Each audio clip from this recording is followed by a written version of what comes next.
Hello everyone, this is Ravi Jha. I am a practicing advocate in Allahabad High Court as well as the founder of विधि शास्त्रम. अक्सर आप लोगों ने ऐसी कहानी ऐसी स्टोरी सुनी होगी जहाँ पर आप कोई भी प्रोडक्ट ऑनलाइन आप मंगाते हैं और अचानक से आप जब उसका डब्बा खोल के देखते हैं तो पता चलता है कि उसमें विम बार या रिन का साबुन आया है. अब बीइंग एज अ कंज्यूमर या बीइंग एज अ बायर आपके क्या राइट्स हैं, आपकी क्या ड्यूटीज़ हैं, इन सारी चीज़ों को लेकर कहीं ना कहीं आपको अटेंटिव होने की ज़रूरत भी है और आपको जानने और समझने की ज़रूरत भी है. और ये सारी चीज़ें आज के समय में हम लोग फ्रिक्वेंटली देखने का मौका हमें मिल रहा है. और अगर मैं गलत नहीं हूँ तो अब तो बहुत सारी ऐसी कंपनीज़ हैं जो बेसिकली एक कंडीशंस भी भेजती हैं कि जब आप उस डिब्बे या बॉक्स को ओपन करेंगे तो at that kind of moment आपको इंटायर सेशन की वीडियो रिकॉर्डिंग भी करनी होगी. क्या पता आपने ही उसको खोल के डाल दिया हो, because sometime it is very difficult for you to understand and to get it know कि आखिर उसके पीछे की कहानी क्या है. तो आज इन्हीं सारी चीज़ों को लेके चर्चा के रूप में हमारे साथ शामिल हुई हैं एडवोकेट तनुश्री चक्रवर्ती मैम, जो बेसिकली दिल्ली हाई कोर्ट और सुप्रीम कोर्ट ऑफ इंडिया में प्रैक्टिस करती हैं. और इसके साथ ही साथ इन्होंने काफ़ी सारे मैटर्स में government of UP, government of NCT Delhi as well as the union government को भी रिप्रेजेंट किया है. बट अगर हम इनके एरिया ऑफ इंटरेस्ट की बात करें तो फिलहाल ये कॉरपोरेट में अपनी सेवाओं को दे रही हैं और काफ़ी मल्टीनेशनल ब्रांड के ज़्यादातर मामलों में आप ही मैम रिप्रेजेंटेटिव हैं.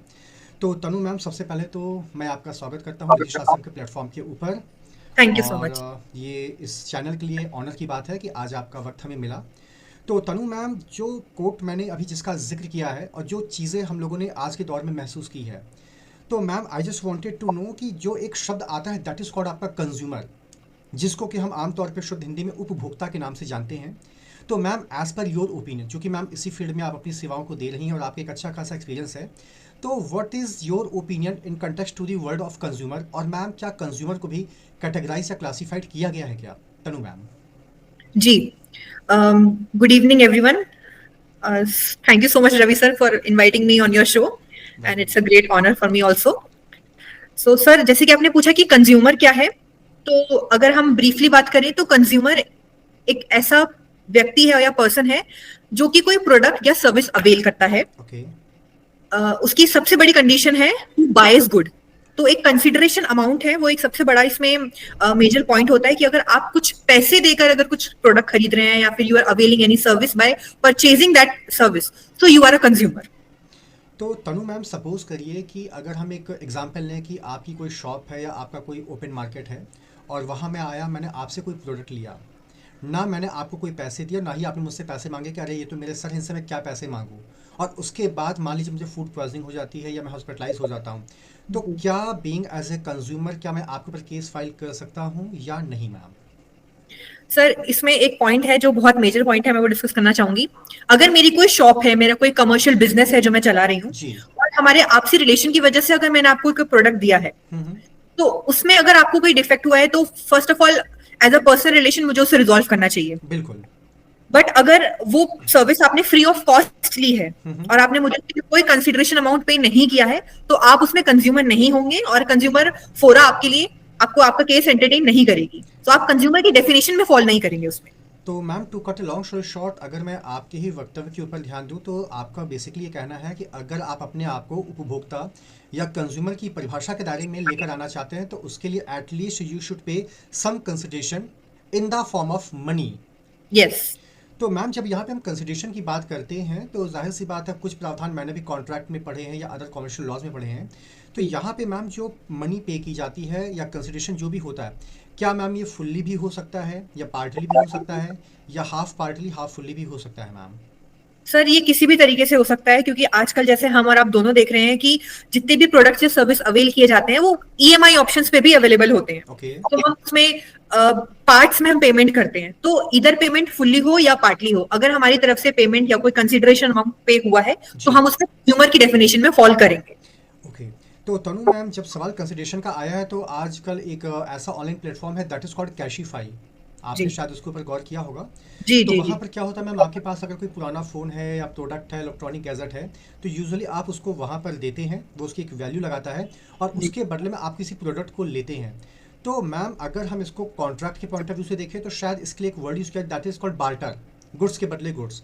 तो क्या मैम यहाँ पर जो व्यक्ति अपने ओल्ड फ़ोन को कैशिफाई या किसी भी अदर कंपनीज़ को हैंडओवर करता है और बदले उसको नया प्रोडक्ट मिलता है, तो क्या मैम वो व्यक्ति भी कंज्यूमर की परिभाषा के दायरे में आएगा या नहीं आएगा मैम?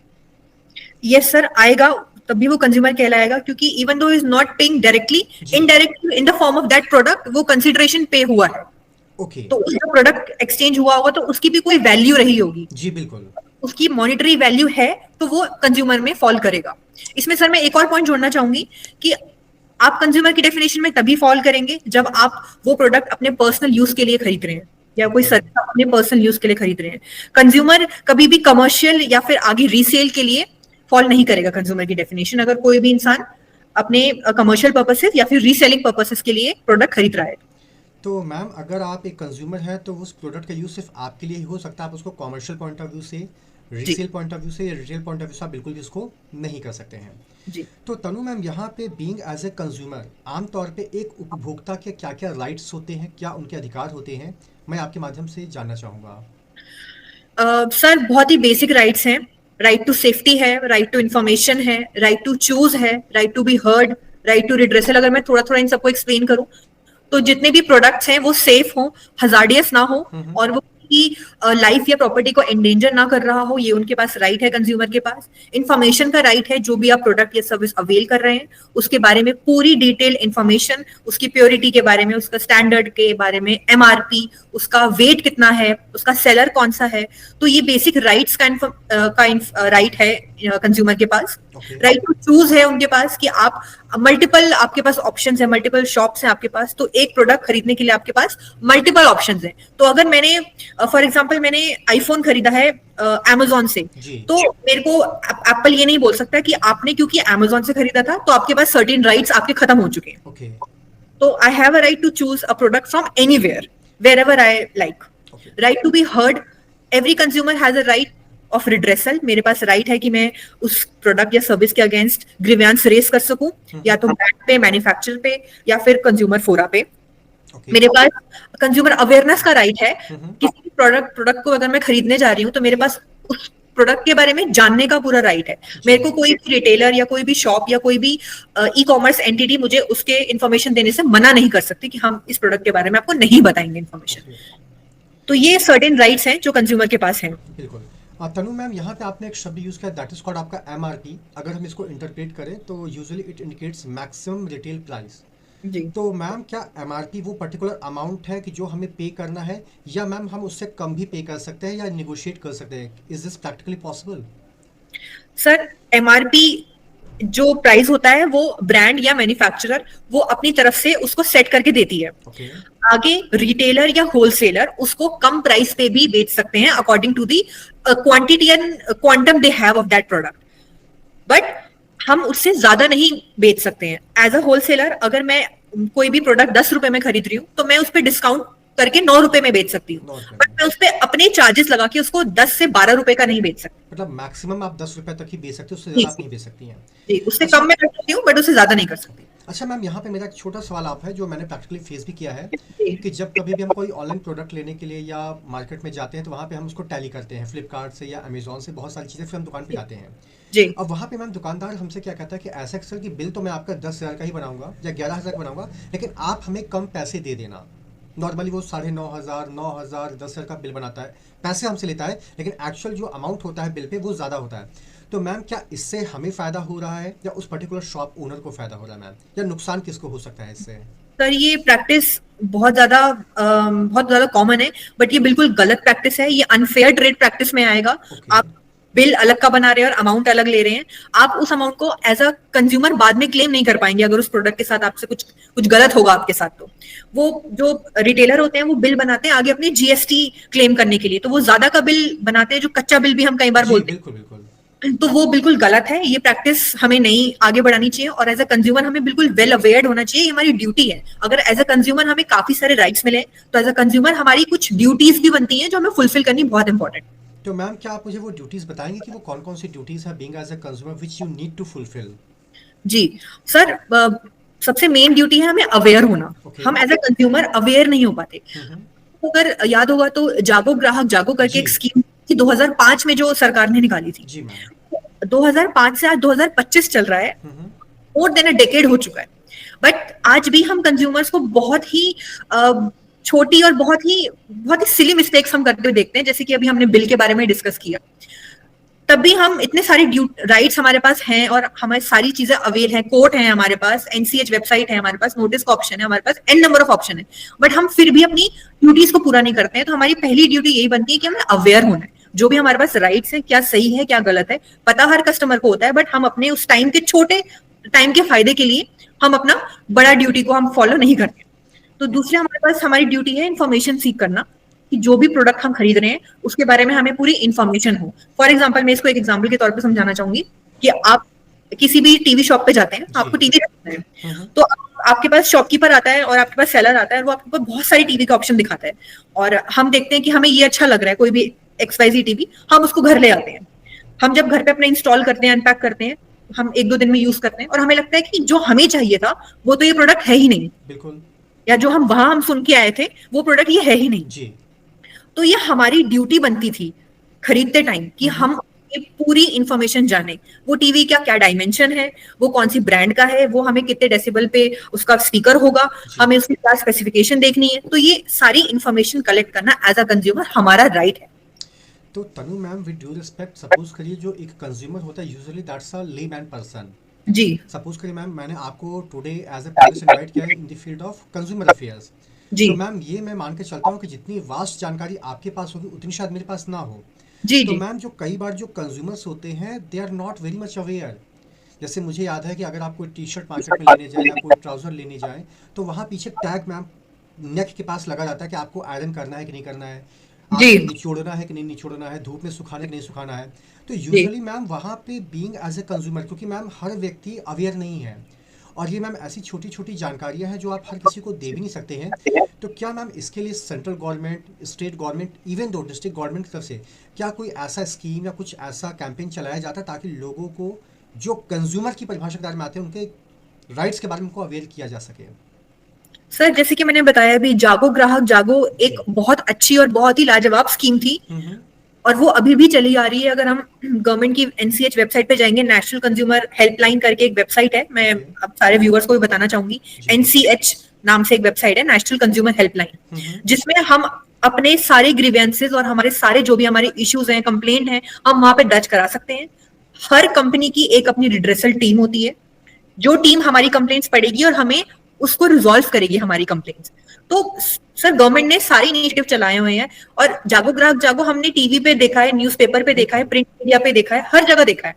तो सरकार की तरफ से रेगुलरली हमें अवेयर करने की, कंज्यूमर्स को अवेयर करने की सारी चीजें की जा रही है, बट एज अ कंज्यूमर हमारी भी कुछ ड्यूटी है कि हमें भी उस चीज को अडॉप्ट करके अवेयर होना चाहिए। ओके, दैट मीन्स मैम आप ये कहना चाहते हैं कि जो पैटर्न आपको बताया उस पैटर्न को आपको फॉलो करना है, जी उसके बाद अगर कोई फॉल्ट होता है तो फिर वहाँ पे जो सेलर्स हैं उनकी रिस्पॉन्सिबिलिटी क्रिएट की जा सकती है। जी जी जी सर। तो तनु मैम यहाँ पर एक शब्द और निकल कर आया, दैट इज कॉल्ड आपका सर्विस। तो मैम ये जो सर्विस होती है ये क्या होती है, और इसमें क्या क्या राइट्स ड्यूटीज दोनों पार्टीज के बनते हैं, and how it works generally? Sir, service अगर मैं बहुत ही लेमैन भाषा में अगर बताऊं, तो सर्विस कोई भी ऐसी एक एक्ट है, एक्टिविटी है, जो कि हम अवेल करते हैं किसी भी एंटिटी से, थर्ड पार्टी एंटिटी या किसी भी कंपनी से, ब्रांड से, किसी भी इंश्योरेंस कंपनी से, बैंक से, जी। किसी भी हॉस्पिटल से। तो ये सारी सर्विस प्रोवाइडिंग एंटिटीज हो गई। तो अगर हम उनसे कोई भी सर्विस ले रहे हैं या उनसे कोई भी हम एक्टिविटी अवेल कर रहे हैं बाय पेइंग एनीथिंग, तो वो हमारे सर्विस में काउंट हो जाएगा। उसमें डेफिशिएंसी भी आएगा जी। और फॉल्ट भी आएंगी, तो उसके लिए हमें एज पर लॉ भी हमारे पास सारे प्रोविजंस हैं जिसको हमें फॉलो करना होगा। ओके, तो तनु मैम यहाँ पर मेरा आपसे एक छोटा सवाल है on a very lighter note, कि जी मैम आज से जब 3 साल या 4 साल पहले हम फ़ोन लेने के लिए जाते थे तो वहाँ पे हमें प्रॉपर फ़ोन मिलता था, उसके साथ ईयरफोन या हेडफोन मिलता था, जी चार्जर मिलता था, डेटा केबल मिलता था, टेम्पर्ड मिलता था। लेकिन मैम अब क्या है, चीज़ों को धीरे धीरे काफ़ी ज़्यादा मिनिमाइज़ किया गया है। अब अगर आप फ़ोन लेने जाते तो सिर्फ आपको फ़ोन मिलता है, फॉर अडाप्टर और data cable you need to pay extra, headphone तो आप भूल ही जाइए। तो मैम ये जो कमी की जा रही है, मैम इसके पीछे क्या मोटिव या क्या इंटेंट है, ये समझ में नहीं आ रहा है। सर, जहां तक कि मेरी नॉलेज है, इसके पीछे मोटिव है क्वालिटी। ओके। क्योंकि कंपनीज जो है वो किसी एक प्रोडक्ट पे फोकस करना चाहती है और उसी की quality day by day improve करना चाहती है, रादर देन मल्टीपल प्रोडक्ट्स वो दें और उसकी क्वालिटी हर प्रोडक्ट की घटा दी जाए।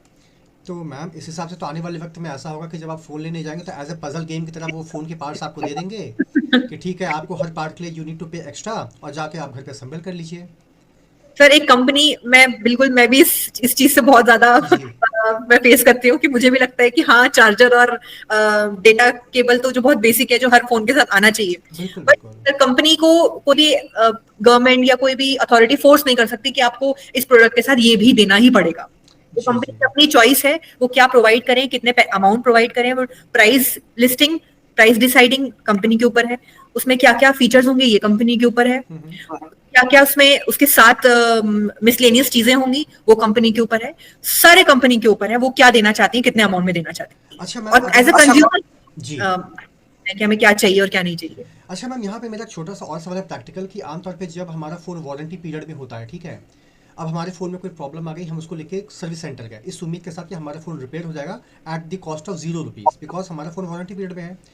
अब वहाँ पे क्या होता है मैम, उनके पास या तो प्रोडक्ट के आइटम्स नहीं रहते हैं, या वो फ़ोन को रखवा लेते हैं, और इस चक्कर में मैम जो आमतौर पे मैक्सिमम कंज्यूमर है फिर वो लोकल मार्केट जाते हैं। जैसे मैं इलाहाबाद में हूँ मैम, तो यहाँ पे एक इंदिरा जी भवन है, लोकल मार्केट है, वहाँ पे आपका फ़ोन तुरंत रिपेयर हो जाता है।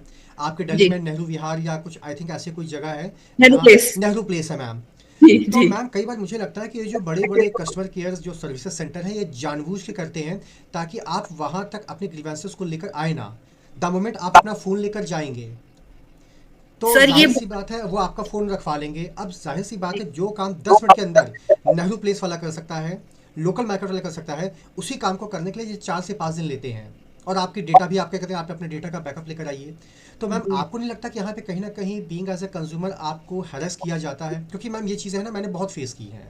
जी जी जी सर, बिल्कुल मैं आपकी बात से बिल्कुल सहमत हूँ कि ये प्रॉब्लम कंज्यूमर फेस करता है। और बट जैसे कि आपने बताया कि वो पार्ट्स अवेलेबल नहीं है, या वो प्रोडक्ट के टाइम तक अपने पास रख लेना और वारंटी पीरियड क्रॉस कर देना, फिर बोले कि अब तो ये क्रॉस हो गया है वारंटी जी पीरियड, तो ये सारा हमारे डेफिशिएंसी इन सर्विस में आएगा। और इसके लिए हम कंपनी को सू कर सकते हैं, हम कंपनी के अगेंस्ट कंप्लेंट डाल सकते हैं, केस डाल सकते हैं, और ये हमें इस चीज पे कॉम्पनसेशन भी देती है कंज्यूमर कोर्ट। कंज्यूमर कोर्ट, मैं सारे व्यूअर्स को बताना चाहूंगी कि जी कंज्यूमर कोर्ट प्रो कंज्यूमर ही होती है। ओके हम कंज्यूमर कोर्ट में जाते हैं एज अ कंज्यूमर, तो मोस्ट प्रोबेबली अगर कंपनी किसी फॉल्ट में है तो वो हमारे फेवर में ही कोर्ट रहती है, और कंपनीज को फिर आपको एक्सेस अमाउंट करके ही पे करना पड़ता है अगर वो प्रोडक्ट सर्व हमारा शायद 1,000 रुपया 2,000 में हो रहा है। बट अगर एज अ कंज्यूमर हम कोर्ट में जाएंगे तो फिर हम अपना पूरा डिटेल्स लेके जाएंगे, तो वो हमें हमारा फेवर में ही आएगा जो ऑर्डर आएगा। बट हाँ, तो थोड़ा टीडियस है ये। जी तो जी उसी टीडियसनेस को कम करने के लिए हम, जैसे मैंने बताया, एनसीएच वेबसाइट है, नेशनल कंज्यूमर हेल्पलाइन, जी तो एज एन ऑल्टरनेटिव है। हम कोर्ट में जाना as a consumer, as a layman person नहीं जाना चाहता है कोर्ट में, हर कोई इंसान जी नहीं केस फाइल करना चाहता है। तो हम घर बैठे बैठे एनसीएच वेबसाइट पे अपना ग्रीवेंस डाल सकते हैं, अपनी जी। कंप्लेंट डाल सकते हैं, हमारा वहीं पे ही रिजॉल्व होगा, आपको कोर्ट नहीं जाना पड़ेगा। और सपोज करिए मैम, अगर हमारे ग्रीवेंसेस वहाँ पे भी रिजॉल्व नहीं होते हैं, फिर हमें कोर्ट जाना होता है, तो जो भी जी हमारा एक्स्ट्रा लीगल एक्सपेंस लगा है, अब सपोज करिए मैम मुझे आपको एज ए काउंसिल इंगेज करना है, ठीक है, या जी किसी को भी इंगेज करना, उसकी भी कॉस्ट होगी, फिर पेपर कॉस्ट होती है, फिर डेली जी जो जी। आपका टीएडी वगैरह लगता है। तो क्या मैम ये सारी चीज़ें भी उस कंपनसेशन अमाउंट में ऐड होके कंज्यूमर को मिलेगी? जी सर, बिल्कुल। हम कोर्ट से कॉम्पनसेशन क्लेम कर सकते हैं, ओके हम से रिफंड तो हम ले ही सकते हैं, हम रिप्लेसमेंट के लिए भी बोल सकते हैं, जी हम अपनी mental harassment, mental agony, financial loss, हम ये सारे इस चीज के लिए अमाउंट क्लेम कर सकते हैं, हम अपने लिटिगेशन एक्सपेंसेस के लिए भी अमाउंट क्लेम कर सकते हैं, और कोर्ट अवॉर्ड करती है। करती है। तो मैम ये बताइए कि आम तौर पे कंज्यूमर से रिलेटेड जो भी डिस्प्यूट्स होते हैं, इनको रिजॉल्व होने में अप्रॉक्सीमेटली मैक्सिमम टू मैक्सिमम कितना टाइम लग जाता है? सर मैं मैक्सिमम की बात करूं मैम, 1 साल 2 साल 10 साल, या पूरा पूरा एक आध युग निकल जाए? जी सर, आप भी प्रैक्टिसिंग एडवोकेट है, कोर्ट के केसेस चाहे ऐसे अगर देखा जाए तो ये समरी सूट में आता है। जी जितने भी केसेस होते हैं वो समरी, बट वो समरी हो नहीं पाते हो हैं नहीं पाते मैम। क्योंकि हमारी पेंडेंसी इतनी हो चुकी है। हम्म। इसमें सर बहुत बड़ा हाथ पेंडेंसी में, या फिर केस जल्दी सॉल्व नहीं होने का बहुत बड़ा हाथ कंज्यूमर्स पे भी है, क्योंकि जी धीरे धीरे जैसे जैसे कंज्यूमर अवेयर होते जा रहे हैं, बहुत मिसलेनियस, मिसलीडिंग और फ्रिवलेस कंप्लेंट्स आने लगी हैं, फॉल्स कंप्लेंट्स भी आने लगी हैं, क्योंकि अब कंज्यूमर्स को ये पता चल गया है कि जो फोरा है वो हमें कॉम्पनसेशन देगी, 10 रुपए के प्रोडक्ट के लिए हमें 100 रुपए अवार्ड किए जाएंगे, जो कि कोर्ट अवार्ड करेगी। तो इसलिए बहुत ज्यादा मिस यूज भी हो रहा है लॉ का, और यही मिस यूज ही पेंडेंसी बढ़ा रहा है। मैम, यहाँ पे आप फोरा के बारे में थोड़ा सा बताना चाहेंगी? जी, तो सर फोरा हमारे पास 3 हमारे पास फोरा है। डिस्ट्रिक्ट कमीशन, ओके, जो कि हर डिस्ट्रिक्ट में अवेलेबल होता है। ठीक है, स्टेट कमीशन जो एक पर्टिकुलर स्टेट में एक होगा, जी, और एक हमारा नेशनल कमीशन है, वो दिल्ली में ही है, हमारा आईएनए पे है नेशनल कमीशन। ओके, तो डिस्ट्रिक्ट कमीशन में सर प्रोडक्ट कॉस्ट के ऊपर डिपेंड करता है हम्म, कि अगर आप इलाहाबाद में रहते हैं तो आपका इलाहाबाद में जिस भी आप डिस्ट्रिक्ट में रहते हैं, जी, आप उसमें अप टू 1 करोड़ अगर आपका क्लेम है हम्म, तो आप डिस्ट्रिक्ट कमीशन जा सकते हैं। ठीक है, अगर आपका क्लेम 1 करोड़ से ऊपर है, 10 करोड़ तक है, 1 करोड़ 10 करोड़, तो आपको स्टेट कमीशन में जाना होगा। ओके, अगर आपका क्लेम 10 करोड़ से अबव है तो आपको सीधा नेशनल कमीशन में कंप्लेंट डालनी होगी। ओके। तो तनु मैम, अगर किसी व्यक्ति को कंप्लेंट फाइल करनी हो तो उसके लिए बेसिक चीज़ें या बेसिक डॉक्यूमेंट्स उसके पास क्या क्या होने चाहिए उस प्रोडक्ट से रिलेटेड? सर बेसिक एसेंशियल्स है कंप्लेंट फाइल करने की। कंप्लेंट आपकी सबसे पहले कॉज ऑफ एक्शन से 2 साल के अंदर अंदर आपको फाइल करनी है। जी, जैसे आपने फोन के बारे में बताया, हम्म, अगर आपका फोन आज खराब हुआ तो आप उसकी कंप्लेंट 5 साल या 10 साल बाद नहीं रेज कर सकते हैं कि मेरा ओके, 5 साल पहले फोन खराब हुआ था। हम्म, आपको with in 2 years of cause of action आपको कंप्लेंट फाइल करनी पड़ेगी। ठीक है, तो है सर कि आप कंज्यूमर की डेफिनेशन में फॉल करने चाहिए। ऐसा ओके, नहीं है आपने फोन खरीदा और हम्म, आपने वो को बेच दिया जी, और तब वो फोन खराब हुआ है, तो अगर आपने वो रीसेल कर दिया, फिर रिटेलर आप ऐसा कर रहे हैं, तो आप कंज्यूमर की डेफिनेशन में नहीं आएंगे। ओके, अगर कंप्लेन की बात करें तो कंप्लेन में सर सारी डिटेल्स मेंशन होनी जरूरी है। डेट ऑफ परचेज, कितने में प्रोडक्ट में अमाउंट, क्या अमाउंट था प्रोडक्ट का, जी, क्या आपको एक्सचेंज मिला है, रिटर्न मिला है, रिप्लेसमेंट मिला है, हमने कब कांटेक्ट किया ब्रांड को या फिर सेलर को, हमने कब कौन सी डेट को कांटेक्ट किया था, ओके, हमारी उनसे बात हुई, क्या ईमेल्स एक्सचेंज हुए, अगर फोन होती है तो फोन रिकॉर्डिंग, हमारे पास अनबॉक्सिंग वीडियो होनी चाहिए अगर कोई प्रोडक्ट हम मंगा रहे हैं तो जी, अनबॉक्सिंग वीडियो, अनबॉक्सिंग इमेजेस। हम्म, और काफी सारे तो अब ब्रांड्स कंपनी है जो हमें ओपन बॉक्स डिलीवरी भी दे रही है। ओके, वो इसको रिड्यूस करने के लिए दे रही है कि आप ओपन बॉक्स डिलीवरी लीजिए, आपका जो डिलीवरी एजेंट होगा वो रिकॉर्ड करेगा, आपके सामने ही खोलेगा सामान। ओके। तो तनु मैम, आज के सेशन में मेरा आपसे एक छोटा सा आखिरी सवाल है कि मैम, ये जो अनफेयर ट्रेड प्रैक्टिस है मैम, इसकी शुरुआत में आपने इस बात का जिक्र किया था, तो I just wanted to know कि what is the exact explanation of this word unfair trade practice, ये होता क्या है ma'am? Sir unfair trade practice हम अगर वर्ड से समझना चाहें जी, तो अनफेयर जो कि हमारा कोई भी अगर कंज्यूमर है, अगर वो मिसलीडिंग अगर एडवर्टीजमेंट हो रहा है, अगर मैं एक एग्जांपल के तौर पर कि अगर आपने, जैसे कि आपने बहुत सारे ऐड देखे होंगे, रेड लेबल म्यूजिक सीडीज जी, ऐड आपने देखे हैं, तो हमें पता है कि रेड लेबल म्यूजिक सीडीज नहीं बना रही है, बिल्कुल, तो वो एक मिसलीडिंग एडवर्टीजमेंट हो गई। ओके, जैसे कि मैंने अभी वारंटी की भी बात करी थी कि हम सर्विस सेंटर जाते हैं और हमें वहां पे सर्विस नहीं मिलती है, या हमें बहुत ही अनरीजनेबल कंडीशंस हमारे सामने रखे जाते हैं ताकि हम वहां पे दोबारा ना आए, तो वो एक अनफेयर ट्रेड प्रैक्टिस में आता है।